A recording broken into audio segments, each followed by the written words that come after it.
All right, welcome on back. Already back for another break.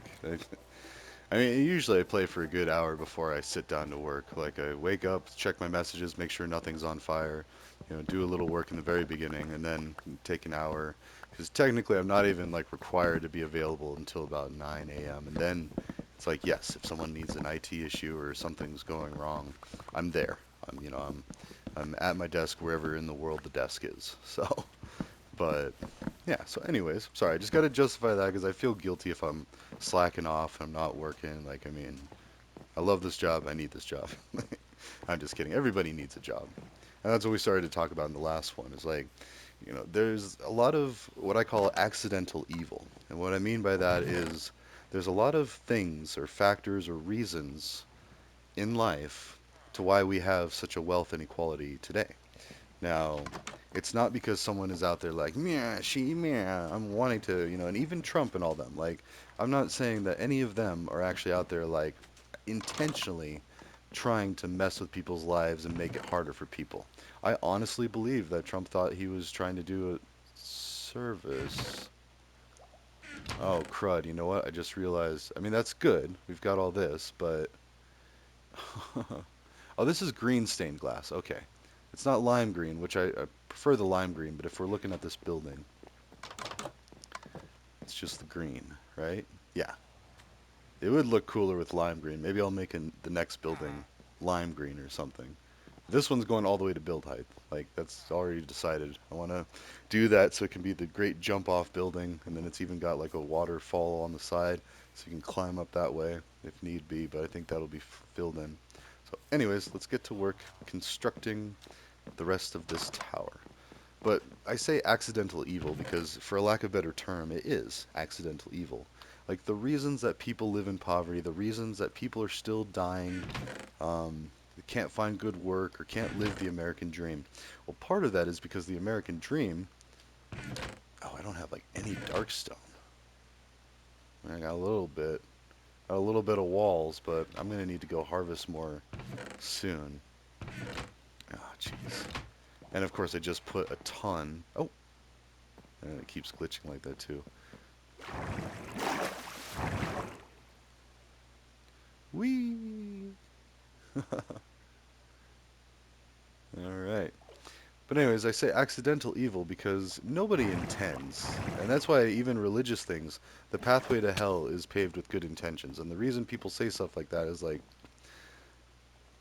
oh wait, also I gotta see. Did we do walls? I want to say we did. Yes, so there's a wall. So what I could do is I could go ahead and use these windows to get everything ready up until we get walls. But anyways, accidental evil is where nobody intended it to happen, but it still does. Same with a car crash. Nobody intends for a car crash to happen. It's an accident, So I guess accidental. Yeah, that makes sense. Like, same with people living paycheck to paycheck or the wealth inequality or all of that. Nobody intended for that to happen. It's mostly from what I see and my understanding is Hollywood and Wall Street both. Well, actually Hollywood more so. If you become an actor and you make it big and you make millions of dollars off of a movie or whatever role you played, also this is going to cut off that pretty quick. I think that's okay. So, but anyways, it wasn't their intention to be like, oh, I want people to be poor. I want, there to be homeless people or this and that. But it's accidental because it still happens. And, people, all they have to go off of is like, oh, well, if I work hard and, I could live in a mansion or whatever. When really that's not the case. You basically have to win a lottery of sorts. You either have to be in the right place or the right time to become discovered as a famous actor or whatever. Or you have to literally win the lottery, which is even harder to do, or you have to become a politician and basically win the lottery that way and become a career politician that you do still have to do some work, but not a whole lot. I mean, like, really not. I mean, like, sorry, not to downplay like what politicians do, but when compared to like someone working construction and breaking their back trying to build a house or a wind turbine blade, or I know some people that worked really hard, like that built with their hands, and like, the potential injuries could be life threatening, and like you could die doing this job. Whereas with politics, I'm just not seeing it. And yet you're still in charge of all the soldiers, all the people that are going off to potentially die or kill for this country. Like, all of these really horrific things, potentially, potentially. And most of it's just back and forth bickering, like, no, no, no, this is why we should do this, and all this, and then they vote on it, and then nothing happens, and then wash, rinse, and repeat. Like, and that we're trying to break that struggle. Nobody wants that. That's again an accidental happening from just how things are. Like that's just the way it is, and we're trying to fix it. Now, and I bring up the whole Putin interview thing because everybody's trying to do that. It's not unique to America. Oh, jeez. And that's what a lot of people don't understand. And even in this discussion, we've discovered that not only is that the case, like there's a lot of Western propaganda. That's why I keep talking about the whole like how the advocate said that gay people in Russia are having a hard time, like they could get arrested and executed. And then I found that out to just not be the case, just be flat out untrue. It's legal, and in fact, it wasn't legal before the USSR, from what I'm understanding. Is like that was a change once the collapse of the USSR happened. That's one of the things that they did. They like legalized homosexuality, like or homosexual relations. And even in America here, we're supposed to be such a wonderful symbol or bastion of freedom, yet we just recently legalized same-sex marriages or non-traditional marriages, I think is a better way to put it, because you could be a man and a man, a woman and a woman, and everyone in between. It does not matter. If you're a person and you want to get married, now you can be married, legally married to one other person. And I think even polygamy. I don't know. I don't know where that's at, but like kind of thinking about Futurama and how there's that one episode where there's the guy who's like, with my 40 wives, yes, I'm a polygamist, and then a lot of people go boo and all this because it's different, it's something they don't like it, and then he's like, and my husband, and everybody, a lot more people go, oh boo, and all this because it's like, but it's just some random redneck guy, and like, and it was funny because it was mocking how we signal out things that are different, like, oh, it's non-traditional, like this isn't the normal man and woman have a child, like, and then create a family and then go follow Jesus and all this, like, this is what we grew up being told, so why is it not normal? Well, and then we're designed to fear change or at least be cautious of it. That's just how we are as human beings, like that's built into our biology and our genetics. I mean, and that's why I'll bring that up again. The speaker that I saw, he was speaking at some commencement speech, and he said, often the most kind people I meet are the most intelligent because it takes intelligence to be able to look past our lizard brains, to look past our basic impulses for survival and focus on thriving, thrival, like survival versus thrival is like, okay, we got it down. We've got shelter, we've got food, we've got energy, we've got video games. No, I'm just kidding. That's not your basic needs, but a lot of people have it. Even the poorest of poor people here in America, like, often have like an Xbox or a PlayStation. It might not be the most current one. It might not be the fancy flashy one. They might not have a lot of games for it. They might not even have online play, a subscription to that. But they have access to have a gaming machine, which is huge. Like, or a computer. I mean, I even saw at the library that you can check out laptops now. And like, that's cool. Like, I wonder how that even works. I'm gonna need to. Ooh, yes, I will take some coral, and I will take some of this, and goodbye. Ah! I'll join him. Look at that. Oof. Okay, but now you gotta go. All right.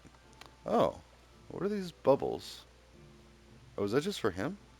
I thought maybe there was some soul soil or something there, but okay. Anyways, mystery solved. Also, I noticed there are some llamas floating around up there that we might need to fix, but and actually, let's get some darkstone too. We need some of that. I mean, we've got the floorboard, but that's only going to last so far. We need some glass. We need some, what is it called? I mean, there's deep slate stuff. Okay. Yes, let's just go mine some real quick. We can do that.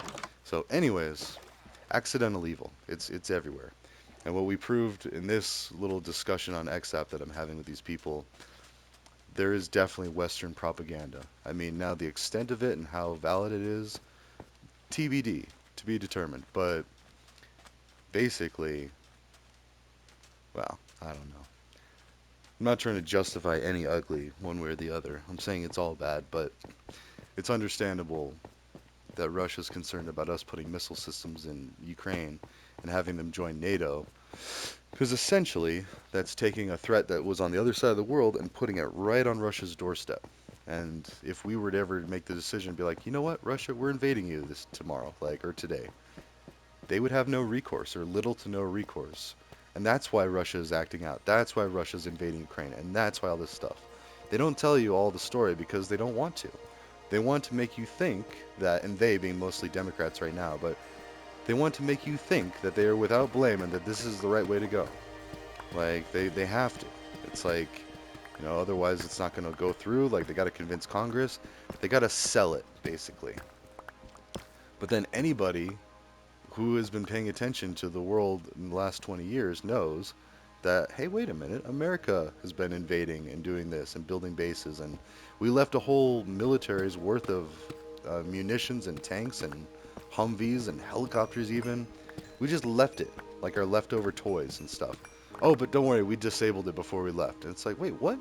That to me sounds like a throwaway culture that's supporting capitalism for the for weapon markets. Like, that is completely out of the Lord of War. I could see that happening. In fact, that did happen. Like, part of the Lord of War was they were talking about um, when the Soviet Union collapsed and they didn't need all these weapons, then all those weapons were fair game. And so Nicolas Cage, or the character he played, was very excited that the war was over because he was going to go buy up all those weapons for dirt cheap, turn around and sell them to other countries that were still developing and having war, and then killing each other because he would make a lot of money. There you go. So we've got that. We've got and Breaking Bad. I like to talk about that a lot too. And part of the reason I love that show so much is because it does show that there's life after substance use. And like, Jesse by the end of it, he's a perfectly normal person, capable of whatever.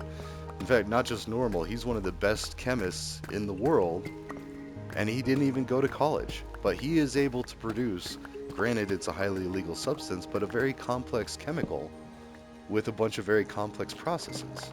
And he's just a burnout, stony, druggy, like, meth user. Like, so I'm not saying, again, I'm not saying to go out and do drugs. Be careful, make smart choices.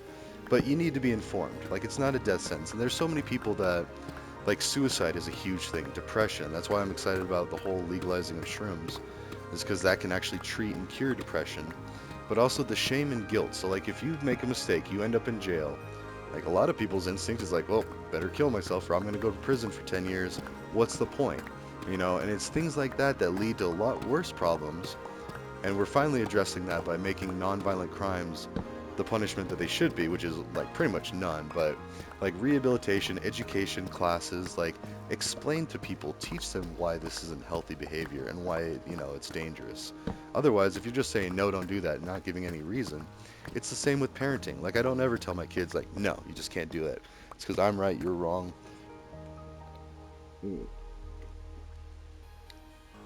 Actually, I did say that the other day, quoting Matilda, but as a joke. I was like, no, I'll explain why this is. And you know how much they argue with me? Almost never. Like, they just don't do it because it's like, well, if dad's saying it, there's got to be a reason. He doesn't just say things to say things. And it's worked out very well for me. I don't have to discipline my kids hardly ever. Like, they're good. Now, homework and stuff, but there's a lot of pressure to do a lot of work with not a lot of time and not a lot of socializing time either. So, I mean, I kind of sympathize with them on that. It's hard, and they're going to be doing a lot of work throughout their life, so I'm not as worried about it at this age. Still, they know how to do encryption. Like, you know, I think they're going to be fine. So, anyways. But what we need to do now, and this is what I keep going back to, is like we need to figure out a way to make it to where even a burger flipper, I'm just kidding, anyone making minimum wage should be able to survive and thrive. Now, maybe not thrive with like a fancy sports car and a fancy mansion, but honestly, I don't know a lot of people that even like that stuff. Like, in fact, I had one friend. He crashed his Corvette and died. He was a chemical engineer and he was very successful. And the first thing he did, he's like, I want a Corvette. Like that, that's almost like knowing that you made it in life, as if you had a Corvette, a brand new one, whatever. And he was driving one night and crashed it and died. So, I'm not saying that if you get a Corvette, you're going to crash and die, but I'm just saying, like, the relevance of getting that car and feeling accomplished. I don't know if it was all that, you know?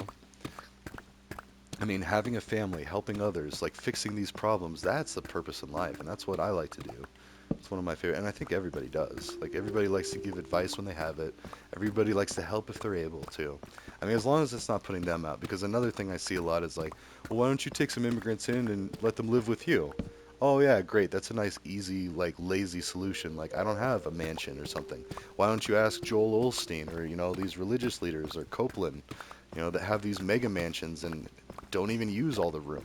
Wouldn't even use it in a million lifetimes. Like, just boom, they got this giant. Okay, maybe that's an exaggeration, a million lifetimes. But my point is they don't need all that space, yet they have it, and they're all believing that God gave it to them, or they gotta convince their followers that God gave it to them. You know, which is it's kind of funny because by the same logic of religion and faith in Christianity, you could easily say the devil gave it to him, and that would make a lot more sense. Like, you hoodwinked people, and in the name of God, you took advantage of them and you took their money, and now you are like the devil incarnate. Which again, there's no such thing. There's no animals. There's no creatures. There's no demons. There's people, and people doing what people will do. I don't know. A lot of people will understand this. It's just in the heat of the moment or when you have to make a decision. I'm specifically thinking law enforcement when they got to arrest somebody or ticket them or whatever. It's if they don't, they might get in trouble or they might lose their job. If they just give people passes, it's not like the old days. I mean, but at the same time, it's also not like the old days. Like we're finally decriminalizing things and making sense of things. And like, you know what? Maybe alcohol is dangerous, which we knew all along. But we can't just outright ban it because then that causes black markets and the mafia to come back in and stuff like that. But if you just made it have a healthier alternative, and then, sorry, this is what I was originally trying to talk about. We need to reduce the cost of everything, literally everything: food, energy, shelter.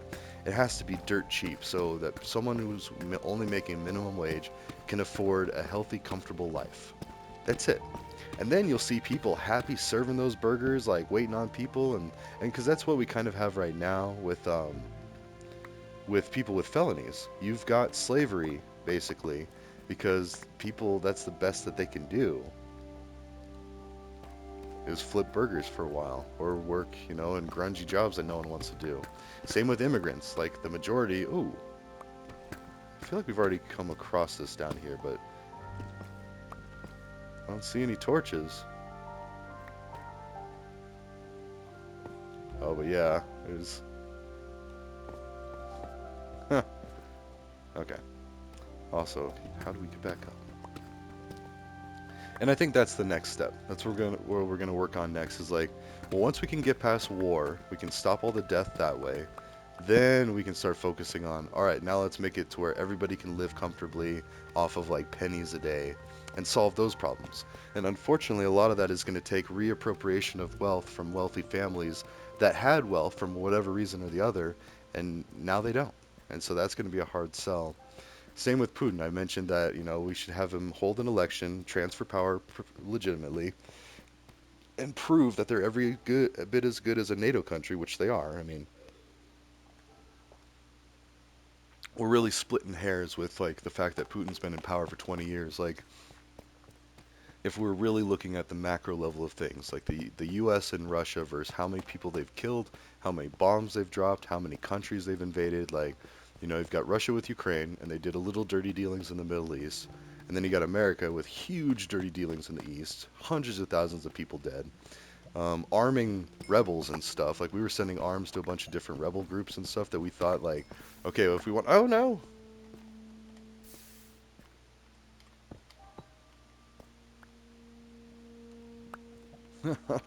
that was dangerous. Yeah.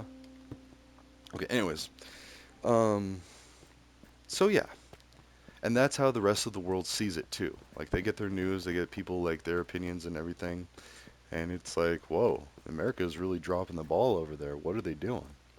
And it's we're not trying to. It's that unintentional evil, that unintentional consequences, where just to preserve the wealthy that we have, you know, and even that too. Like even the super wealthy know that they don't need all that wealth. Like that's one of the biggest things I see is like people holding charities, fundraisers, like donating tons of money to stuff.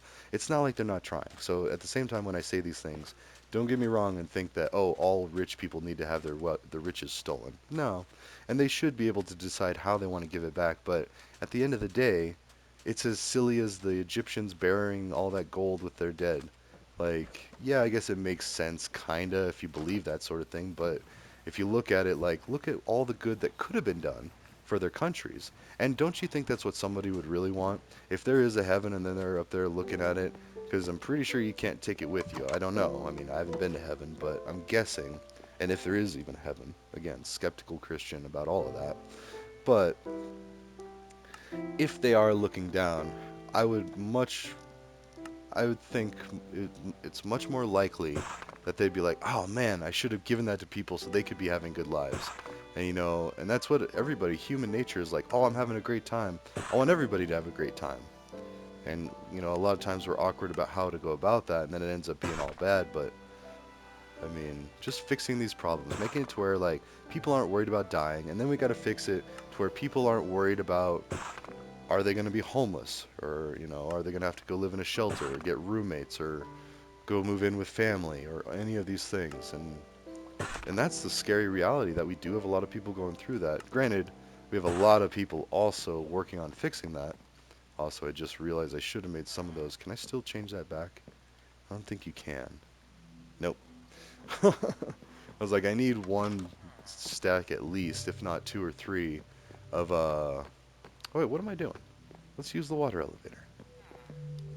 It's much faster. If you can thread the needle. Ugh.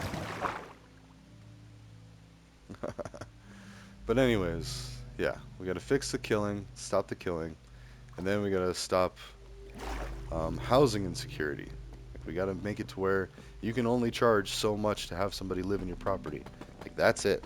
And rents are going up like crazy because a lot of people are making a lot of money, but then there's a lot more people that aren't, and so whoops, there we go. We got some unaccidental evil going on.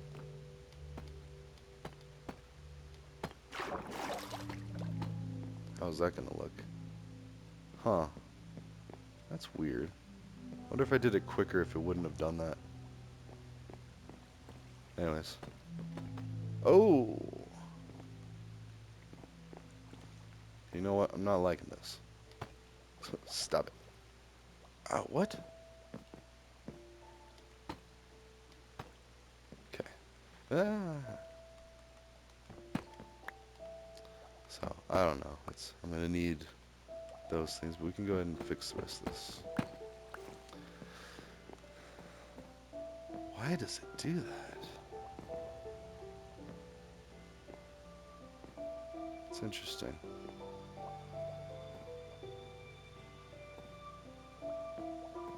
It's very interesting. It's like it's building a connector there.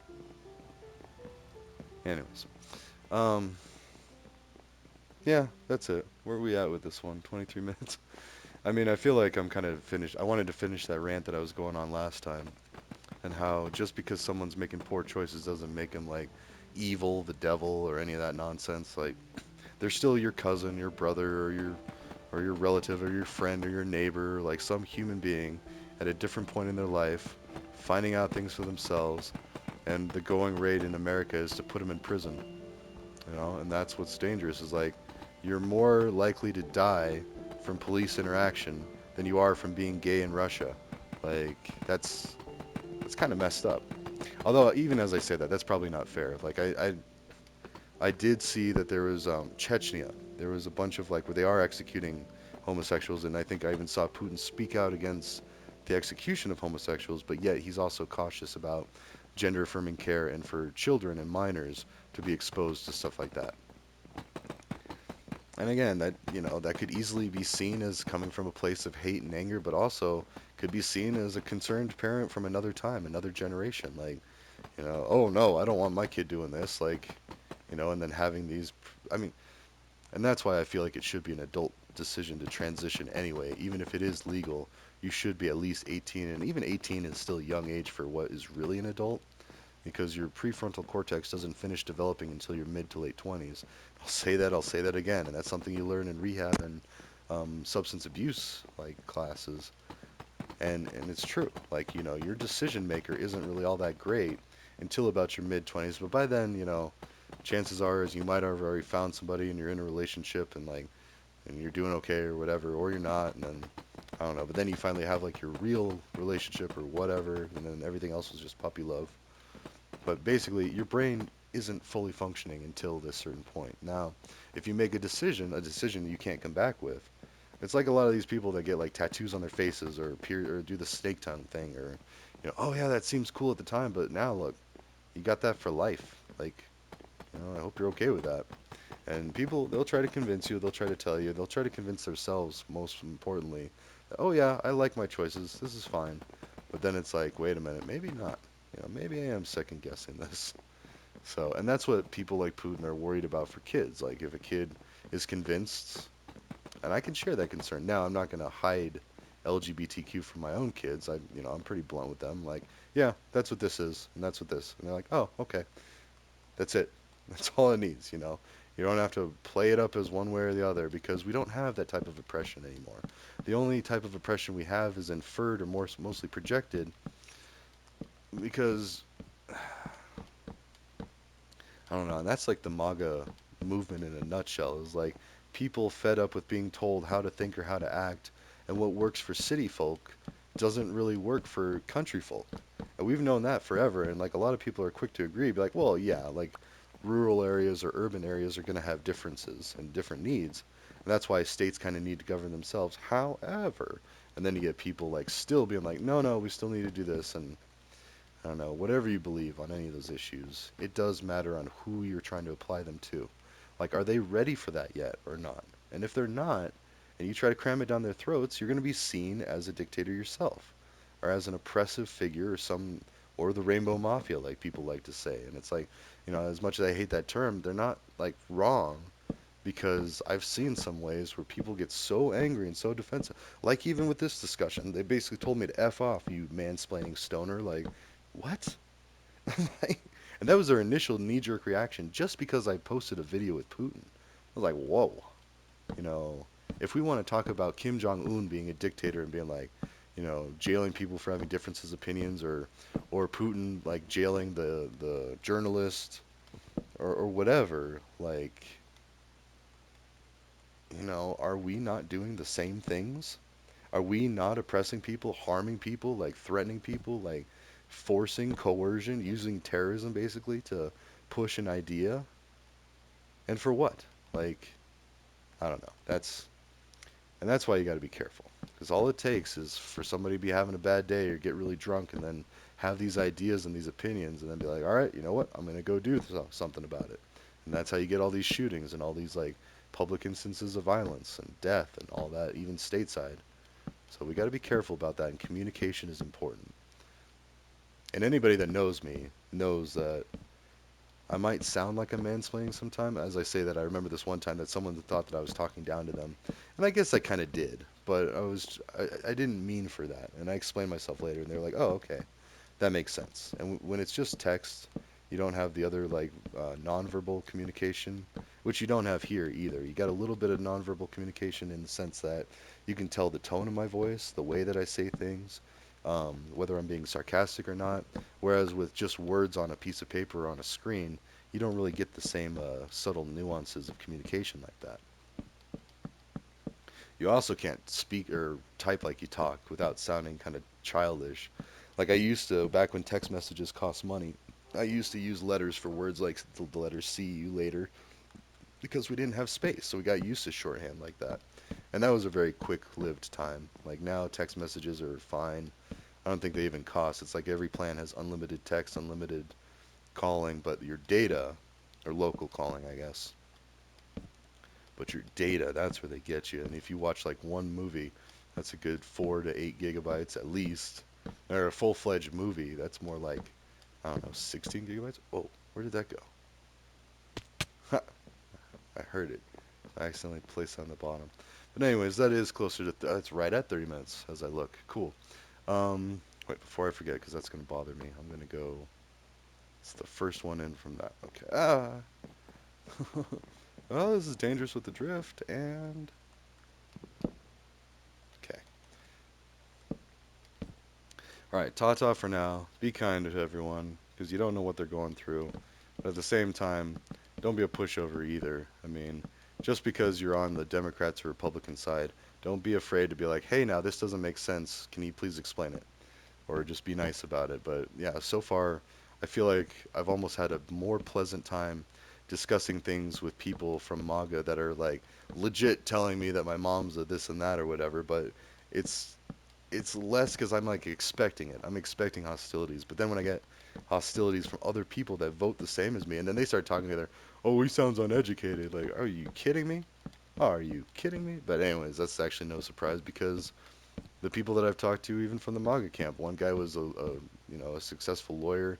He used to work for the Obama campaign and then switch sides, and like he was very smart and educated. Same with Soldier. Like, I mean, he's making 7 figures. Like, he's very successful. Like, probably sketchy. I don't know, but like at the same time, these people aren't animals. They're not monsters. They're not boogeymen. They're not creatures.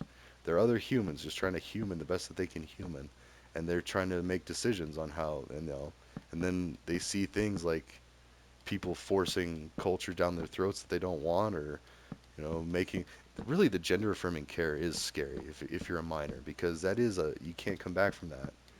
And if your kids got caught up in that and they think they're being freedom warriors, which a lot of young people will do, then it's like, well, whew. So, anyways, and I'll probably catch some flack for saying that too. But it is what it is. All right, ta-ta for now. I gotta get back to work. I will see you all later. Have a great day. Until I see you later. In fact, let's do one more. Ah, it's so fun.